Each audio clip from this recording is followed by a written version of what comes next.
জীবনটা আসলে অদ্ভুত, তাই না?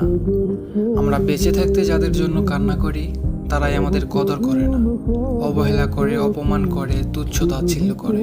আবার আমরা মারা গেলেই সেই মানুষগুলোই আমাদের জন্য কান্না করে, কষ্ট পায়, আফসোস করে। আমি অবাক হয়ে শুধু ভাবি, এই কান্নাগুলো কিসের জন্য? এই মানুষটা আর কখনো ফিরে আসবে না এই ভেবে, নাকি তার সাথে বেশি অবিচার করে ফেললাম এই ভাবনা থেকে?